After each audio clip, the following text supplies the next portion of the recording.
So you need some more help with calculating molar mass.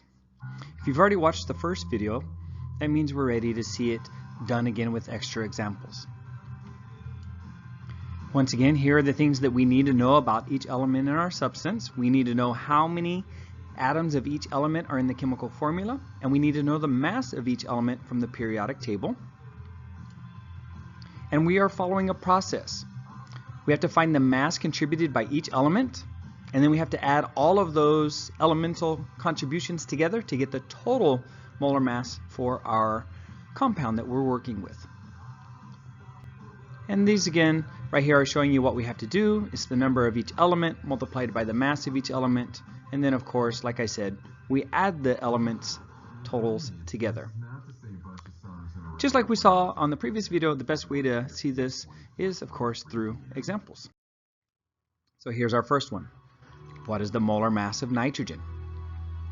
Well, we see here in this example, compared to the previous video on calculating molar mass, that they give us the name of the compound, but they don't give us the formula. So this one's just slightly more difficult because before we can even calculate the molar mass, we got to know what the chemical formula is. Nitrogen gas, well, that is a part of Hofbrinkel, which means it occurs as a diatom, a molecular diatom when we find it in nature. So it is going to be of the chemical formula N2. So in this chemical formula, how many nitrogens do we have? We have 2. We need to multiply it by the mass of a single nitrogen, which is 14.007 grams per mole. And then when we multiply that, we are going to get 28.014 grams per mole. Since there's no other elements listed in the chemical formula, that's the only thing we have to do.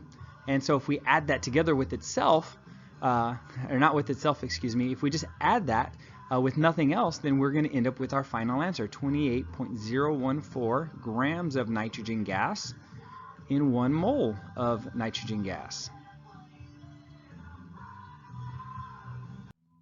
Now we have this example. What is the molar mass of calcium nitride? Once again, we are given the name of the compound. We are not given its formula. So the first thing we have to do is come up with the formula of calcium nitride. Looking at the name, we see that there are no prefixes. Since there are no prefixes, this is a binary ionic compound. If you have forgotten how to come up with the formula for a binary ionic compound, you'll have to watch one of my videos. Now, the formula for calcium nitride is Ca3N2. And so now we know that we have 3 calciums and 2 nitrogens. So over here, I take 3, I multiply by 40.078 grams per mole. Remember, the 40.078 comes from the periodic table. We have 2 nitrogens, just like we did on the previous example. So that's going to make our calculation here really quick and easy. 28.014 grams per mole. This number up here is going to be 120.234 grams per mole. Now, once we have the 2 elemental contributions, we can add those together to get the total, which is going to be 148.248 grams of calcium nitride